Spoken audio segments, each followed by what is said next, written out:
Oke, selamat datang teman-teman di materi psikologi sosial yang ke-13. Hari ini kita akan membahas tentang ketertarikan, keintiman, dan cinta. Sebenarnya ini sebuah topik menarik ya yang ternyata ini juga merupakan bagian dari konsep psikologi sosial gitu ya, tentang bagaimana seseorang itu bisa tertarik pada orang lain, suka dengan orang lain, bahkan hingga memunculkan rasa cinta, baik itu dalam hubungan romantis, dalam hubungan pertemanan, juga dalam hubungan keluarga, seperti itu. Nah, hal pertama yang akan kita bahas adalah akar ketertarikan interpersonal dan jalinan hubungan dekat. Ini adalah menjadi satu penjelasan gitu ya, dasar kenapa seseorang itu, bisa memunculkan itu tadi, ketertarikan, suka dan cinta.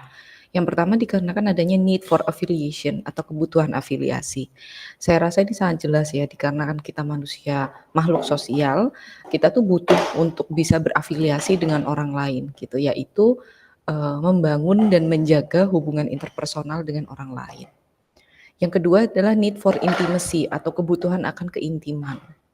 Kita tuh juga secara naluriah juga punya bawaan, bahwa kita tuh butuh memiliki hubungan yang dekat dan penuh kasih sayang dengan orang lain. Dan intimacy artinya keintiman itu nggak melulu tentang, secara fisik atau mungkin, affection yang mungkin, seperti yang mungkin teman-teman maknai gitu ya, tapi sebenarnya intimasi itu juga bentuk keterbukaan seseorang terhadap orang lain, terhadap satu sama lain, itu juga bentuk keintiman. Berkomunikasi verbal, berbagi pengalaman, dan sikap menyenangkan terhadap orang lain itu juga bentuk intimasi. Jadi mungkin bisa sangat bervariasi ya makna dari intimacy. Misalkan, seperti yang kita bahas minggu lalu tentang perilaku menolong orang lain, menolong orang terdekat, teman kita, itu juga bisa kita maknai sebagai bentuk keintiman gitu, dan sesimpel itu saja itu yang, menjadi hal yang kita butuhkan gitu ya, meskipun tidak kita sadari. Nah, kemudian selanjutnya yang mendorong terbentuknya sebuah persahabatan atau ketertarikan dengan orang lain gitu ya, dalam konteks apapun itu. Yang pertama kedekatan atau proximity gitu. Kita pernah bahas juga tentang proximity di, apa itu namanya, di obedience kalau nggak salah ya, atau di konformitas. Nah, artinya kedekatan secara fisik gitu ya, itu juga mempengaruhi untuk munculnya ketertarikan atau kedekatan secara, psikologis gitu. Ketertarikan fisik pasti gitu ya, ini bicara tentang bagaimana seperti yang kita bahas di first impression ya, bahwa, hal pertama yang kita lihat itu tidak dipungkiri adalah pasti fisik gitu, dan ketika kita melihat fisik orang lain yang baru kita temui, pasti kita punya penilaian tersendiri, yang ini bisa mengarah pada ketertarikan fisik. Kesamaan dan saling melengkapi, similarity versus complementary. Misalkan teman-teman pasti ya sama teman satu kelasnya atau teman satu circle-nya gitu ya yang, sama-sama suka Korea misalkan atau sama-sama suka makan misalkan.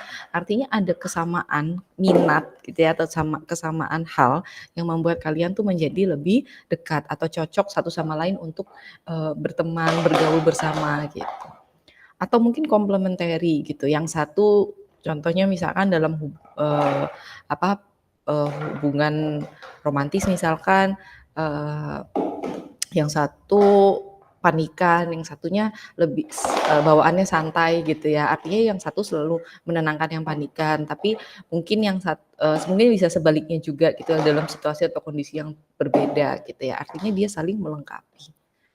Kemudian menyukai orang yang menyukai kita. Nah, ini bisa juga ya, artinya bisa mendorong munculnya ketertarikan karena, kita tahu ada orang lain yang sudah terlebih dahulu tertarik pada kita, gitu.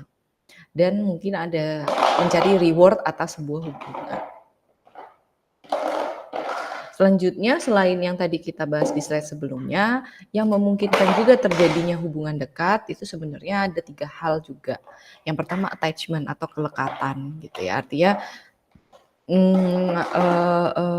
Dari proses komunikasi, terus mungkin yang tadi kita bahas kesamaan minat, kedekatan, dan seterusnya, ini bisa memunculkan satu, attachment tertentu kepada orang terdekat kita. Misalkan, saya sama teman saya misalkan, punya dinamika pertemanan yang, attachment tinggi gitu ya. Artinya misalkan teman saya mau pergi ke mana, saya langsung, "Mau pergi ke mana?" Gitu, "Kamu mau ke mana?" Gitu, dan seterusnya gitu ya. Kemudian equity, equity ini adalah, kesetaraan ya kalau dimaknai ya sepertinya.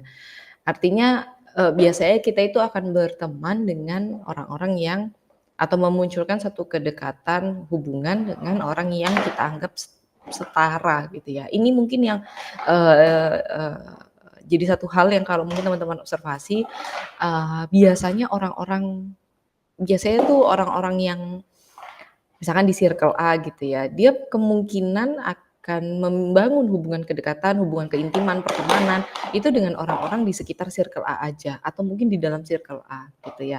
Tapi jauh kemungkinannya meskipun mungkin gitu ya, untuk membangun hubungan kedekatan dengan circle yang mungkin karakteristiknya tidak sama dengan orang-orang terdekatnya, gitu. Makanya kalau misalkan mungkin pernah dengar kayak berita-berita gitu ya, anak konglomerat A gitu ya menikah dengan anak konglomerat B gitu ya, yang artinya mereka dari latar belakang keluarga yang sama, sama-sama konglomerat gitu ya, yang kemudian sebenarnya ini memunculkan bahwa mereka tuh kita tuh punya kecenderungan untuk mencari pasangan yang, apa namanya, dari circle yang sama atau latar belakang yang sama, karakteristik yang sama dengan kita. Nah itu equity.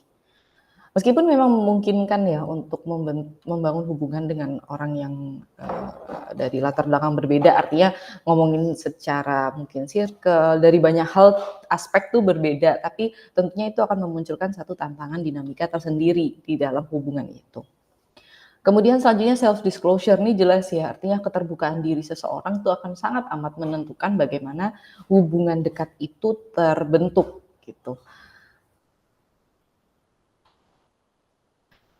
Nah, kalau tadi bagaimana pembentukan sebuah ketertarikan, kedekatan, yang sekarang adalah apa yang menghambat hubungan interpersonal. Yang pertama ada faktor kesepian. Ini mengacu pada kondisi psikologis yang dialami seseorang ketika dia merasa tidak, cakap atau tidak ahli gitu ya dalam, hubungan interpersonalnya. Artinya ada kesenjangan antara harapan dengan realitas. Tuh, nah ini mungkin ya terjadi gitu. Artinya, kesepian ini bisa dalam konteks seseorang tidak mau membangun hubungan interpersonal karena dia merasa tidak bagus ketika dia berada dalam suatu hubungan, atau mungkin justru, konteks ini terjadi ketika sudah dalam suatu hubungan gitu ya, itu mungkin juga. Kecemasan sosial juga bisa yang dikenal sebagai fobia sosial, ini muncul ketika seseorang mengantisipasi reaksi negatif dari orang lain. Ya ini artinya, mirip dengan, eee, bukan mirip sorry, berhubungan dengan antisocial behavior yang kita bahas di minggu lalu gitu ya, yang merupakan lawan dari prosocial behavior. Artinya ini adalah orang-orang yang punya persepsi bahwa, hal-hal reaksi negatif akan selalu dimunculkan oleh orang lain ketika dalam situasi interaksi sosial gitu. Makanya kenapa jadi takut gitu ya, bahkan jadi cemas, bahkan sampai pada tahap cemas ketika kita berada dalam situasi sosial. Nah, ini bisa menghambat munculnya hubungan interpersonal. Oke, selanjutnya cinta, gitu ya. Ini ada quotes-nya ya, orang merindukan cinta, hidup untuk cinta dan mati demi cinta. Oke. Definisi cinta itu apa sih? Lagi-lagi gitu ya dalam konteks konsep psikologis, cinta juga bisa didefinisikan menjadi banyak hal gitu. Kayak menurut Atwater sama Davy, cinta itu dimaknai sebagai satu ketertarikan yang mendalam pada satu orang atau lebih gitu ya. Dan sementara menurut Izard, di dalam Strongman tahun 98, cinta itu bisa mendatangkan segala jenis emosi, baik yang menyenangkan maupun yang menyakitkan. Nah, ini 2 definisi.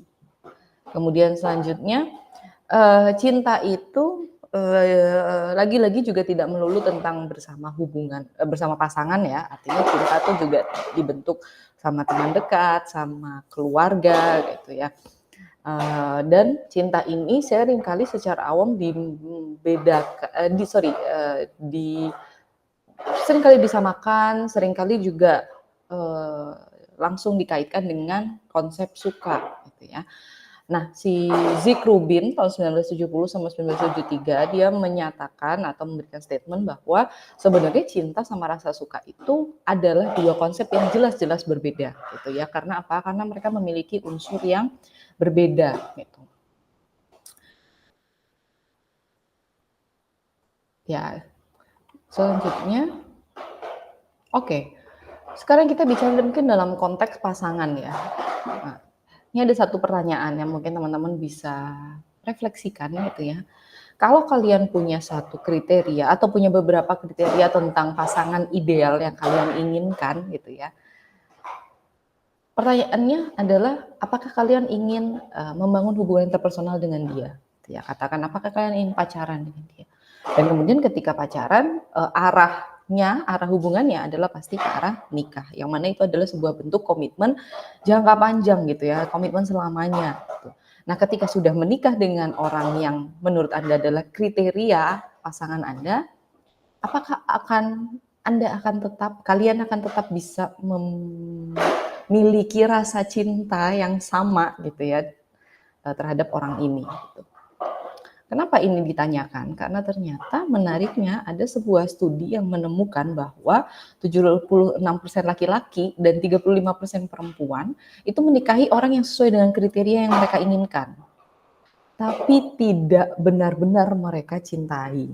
Gitu. Nah, ini studi yang dilakukan sama Kephart tahun udah lama sih sebenarnya 1967. Mungkin bisa jadi satu konsep yang perlu diteliti lagi gitu ya, karena mungkin dengan perubahan zaman dan seterusnya. Tapi ini adalah sebuah hasil yang sangat mengejutkan gitu ya. Artinya ketika kita kira kita mendapatkan orang yang kita seperti yang kita inginkan gitu ya, kita akan menjadi sangat puas dengan hubungan kita, menjadi sangat mencintai pasangan kita. Tapi ternyata tidak gitu ya. Oke. Kemudian selanjutnya ini tadi sempat kita bahas, ini sama dengan dasar yang hal yang mendasari terbentuknya kedekatan. Ini juga menjadi faktor yang mendorong seseorang untuk saling tertarik. Tadi sudah dibahas kedekatan, ketertarikan fisik, rasa suka, similarity tadi, dan reward dari sebuah hubungan. Nah, kemudian untuk terkait dengan pemikiran tentang cinta, ada satu skala cinta yang dikembangkan oleh Zick Rubin ini tadi, orang pertama yang meneliti tentang cinta romantis. Ini mengkonsepkan cinta sebagai suatu sikap terhadap orang lain, sebagai suatu kumpulan pikiran gitu ya, sekumpulan pikiran yang khusus tentang yang dicintai. Di mana di dalam skala cinta Rubin ini dia membagi menjadi 3 tema. Yang pertama ada kasih sayang, yang kedua ada keinginan untuk memberi perhatian pada seseorang, dan yang ketiga adalah menekankan pada rasa percaya dan pengungkapan diri. Oke, selanjutnya kita ke perilaku cinta. Perilaku cinta ini mengacu pada konsep ya yang menilai apakah seseorang itu tolak ukur yang kita jadikan dalam mengukur seseorang tuh mencintai kita atau enggak gitu ya, yang kemudian ini bisa ditunjukkan tentunya melalui perilaku, melalui verbal atau mungkin melalui non verbal gitu. Bentuk-bentuk perilaku cinta ada banyak gitu ya, mungkin lebih banyak daripada yang ditampilkan di slide ini gitu ya. Seperti verbal, kata-kata afeksi, aku cinta padamu gitu ya, aku cinta kamu gitu ya. Meskipun sekarang kayaknya udah mulai agak overrated kali ya. Orang cinta yang justru bilang aku cinta kamu itu kadang-kala dimaknai sebagai hal yang justru ada sesuatu nih, atau justru dia tidak merasakan seperti yang dia ucapkan gitu ya. Karena kadang-kala non-verbal speaks louder daripada pernyataan verbal gitu ya. Tapi tidak berlaku bagi semua orang gitu ya. Kemudian self disclosure, ya itu juga bentuk perilaku cinta, artinya mungkin diartikan kayak orang yang misalkan kalau pas orang kalau orang pacaran selalu menceritakan harinya gitu ya, pengalamannya, hari itu ada kejadian apa, pekerjaannya seperti apa, tadi kuliah capek dan seterusnya, itu bentuk self disclosure juga. Kemudian berkomunikasi secara nonverbal gitu ya. Kemudian tanda-tanda cinta berbentuk materi, misalkan ngasih kado, ngasih hadiah, membantu mengerjakan tugas, menemani mengerjakan tugas. Ekspresi fisik jelas, memeluk atau mencium, kemudian menunjukkan keinginan untuk memegang rasa terhadap pasangannya, dan lain-lain. Oke. Nah, ini ada satu konsep ya yang menarik gitu ya, tentang bagaimana cara orang mendefinisikan cinta. Gitu. Kalau kita yang kita ketahui secara awam ya, cinta itu kan artinya bentuk kasih sayang terhadap orang lain mungkin ya secara umum gitu ya. Tapi ternyata ada banyak sekali cara, setiap orang punya caranya untuk mendefinisikan cinta. Gitu. Nah, seperti yang teman-teman bisa lihat di tabel ini, bahwa cinta itu bisa dibentuk berbagai macam tipe. Ada cinta romantis, cinta teman, cinta dusta, cinta posesif, pragmatis, dan altruistik. Yang semua ini ditarik dari teori yang dibuat dari teori Yunani. Seperti yang teman-teman bisa lihat, ini ada nama istilah Yunaninya dan ada deskripsinya. Nah, nanti ketika kalian mungkin bisa dicoba ya dalam hubungan pertemanan kalian atau dalam hubungan pacaran kalian, bisa dilihat kalian sebenarnya masuk di kelompok tipe cinta yang mana gitu ya, berdasarkan dari deskripsinya. Oke. Kemudian terakhir sebenarnya ketika ngomongin konsep cinta dalam kajian psikologi, pasti akan selalu keluar teori cinta, triangular theory of love-nya Sternberg gitu. Bahwa pada dasarnya teori ini tuh membagi cinta atas 3 komponen, gairah, keintiman, dan juga komitmen gitu. Pada dasarnya setiap hubungan gitu ya, itu sebenarnya bisa dikategorikan dalam segitiga cinta ini gitu. Seperti contohnya di sini teman-teman bisa lihat, nah, cinta yang seutuhnya atau ideal gitu ya menurut teorinya Sternberg itu adalah yang di tengah ini, yaitu consummate love, yang mana dia adalah pada dasarnya penggabungan antara keintiman, gairah, dan juga komitmen gitu. Tapi kadangkala atau tentunya di kebanyakan situasi setiap hubungan itu punya karakteristik cintanya masing-masing yang tidak seideal consummate love. Jadi mungkin ada yang di dalam hubungan itu isinya hanya ada keintiman dan gairah misalkan, maka dia bisa dikategorikan hubungan romantis atau cinta romantis. Kemudian mungkin ada yang di dalam hubungan itu karakteristiknya banyak pada keintiman tapi juga komitmen. Nah, ini biasanya adalah orang-orang yang mungkin menikah usia 10 sampai 15 tahun mungkin ya, yang mungkin masih ada keintiman tapi juga sudah bentuk komitmen gitu ya. Nanti semakin dari studi yang dilakukan dalam teorinya Sternberg, semakin lama suatu hubungan gitu ya, biasanya intimasi dan passion-nya itu akan semakin berkurang.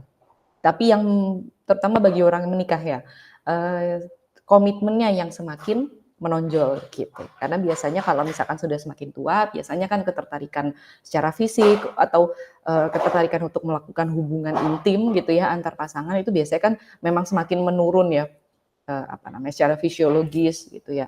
Yang kemudian akhirnya menyisakan komitmen gitu karena tetap bersama gitu ya. Dan seterusnya gitu ya. Teman-teman bisa lihat di sini. Nah, ini tadi berdasarkan teori Sternberg itu bisa dibagi menjadi tipe-tipe cinta ini. Tuh.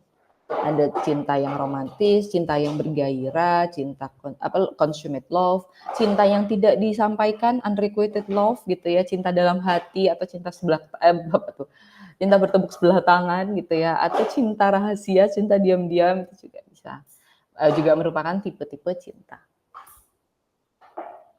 Oke, nah kemudian dalam pembentukan hubungan intim nih secara singkat aja, itu bisa dilihat menggunakan teori working models dan juga attachment theory gitu. Working models itu mengacu pada representasi mental atas apa yang diharapkan oleh individu dalam konteks dia menjalin hubungan intim atau hubungan dekat.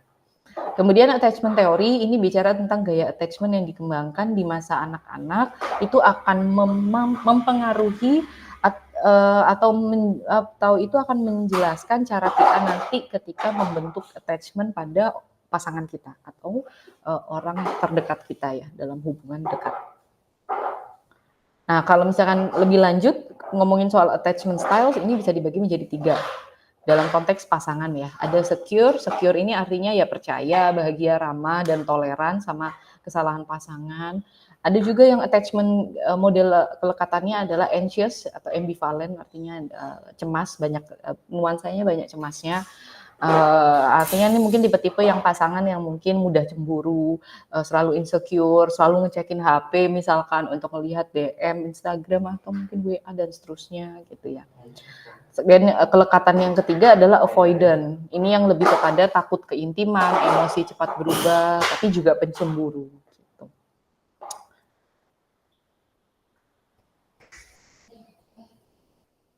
Nah, ini tadi udah dibahas ya, bahwa kelekatan, equity, dan self-disclosure itu bisa mempengaruhi kualitas hubungan gitu ya, atau kedekatan dengan pasangan. Nah, apakah cinta dapat bertahan lama? Itu bisa dijawab masing-masing ya. Oke, ini dalam konteks pasangan, khususnya mungkin bagi menikah ya, bagi yang sudah menikah, artinya pasangan dengan komitmen jangka panjang, biasanya memang semakin lama suatu hubungan pernikahan gitu ya, biasanya memang rasa cintanya itu punya kecenderungan untuk menurun gitu. Makanya tadi di teori cinta Sternberg kan seperti yang saya bilang hanya menyisakan komitmen aja ketika pasangan yang sudah lama menikah gitu ya. Nah, beberapa hal yang bisa dilakukan dalam untuk meningkatkan rasa cinta romantis lagi itu bisa seperti membentuk fantasi, melakukan hal baru gitu ya. Karena kadang-kala kan kita apalagi nanti ya kalian ketika sudah menikah gitu ya, itu akan menjadi satu rutinitas gitu ya. Jadi hubungan dengan pasangan tuh kita terasa menjadi bagian dari rutinitas yang kadang-kala kita lupa gitu bahwa kita tuh perlu mencoba hal baru mungkin dengan pasangan gitu ya, jalan-jalan ke tempat yang mungkin nggak pernah kita lakukan gitu ya, apalagi dengan mungkin kehadiran anak gitu ya, kadang-kala kita semakin lupa gitu untuk memperhatikan hubungan kita dengan pasangan. Arousal juga, jadi biasanya kalau cinta romantis dari ini teori barat ya sebenarnya, cara untuk meningkatkan atau memunculkan lagi cinta romantis itu kebanyakan adalah dalam konteks hubungan seksual. Gitu. Dan yang terakhir adalah faktor yang mempengaruhi langgengnya pernikahan. Menikah setelah usia lebih dari 20 tahun, ya ini lebih kepada karena orang-orang yang di atas 20 tahun gitu ya, dianggap sudah memiliki kematangan emosi yang lebih baik gitu. Dan mungkin secara fisiologis juga sudah lebih matang gitu ya untuk bisa punya anak dan seterusnya. Nah, keduanya tumbuh dari keluarga yang memiliki orang tua yang lengkap, artinya mungkin bukan broken home. Nah, ini subjektif ya, highly subjektif, tapi memang pengalaman kita atas keluarga kita gitu ya, artinya kondisi orang tua kita gitu ya, either bercerai atau single mother atau single father atau lengkap gitu ya, itu memang mempengaruhi cara pandang kita dalam menjalani suatu hubungan gitu, yang nggak dipungkiri, tapi sangat-sangat subjektif gitu ya.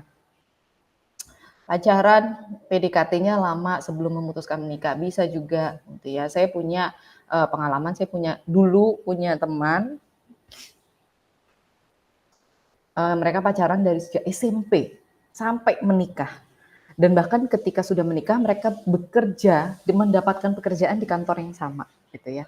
Tapi kemudian tidak diduga gitu ya, yang laki-laki kemudian affair atau selingkuh dengan koleganya yang lain gitu. Yang kemudian ternyata pacaran terlalu lama itu juga bukan, kalau dari kasus itu ya, ternyata tidak menentukan kelanggengan suatu pernikahan gitu. Yang akhirnya mereka bercerai. Tapi tidak semua ya, lagi-lagi very highly subjective. Minimal memiliki background pendidikan yang seimbang. Sangat subjektif juga. Ya, artinya semua ini sangat amat tergantung dari karakteristik masing-masing individu dalam hubungan tersebut. Pernikahan tidak karena hamil sebelum nikah atau mungkin bukan karena MBA ya, bukan karena married by accident.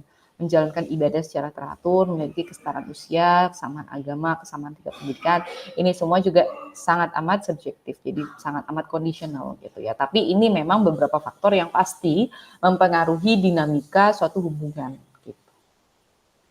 Oke, itu tadi adalah materi tentang ketertarikan, cinta, dan keintiman. Silakan teman-teman bila memiliki pertanyaan atau hal yang ingin didiskusikan, silakan disampaikan di forum diskusi. Semoga bermanfaat. Terima kasih.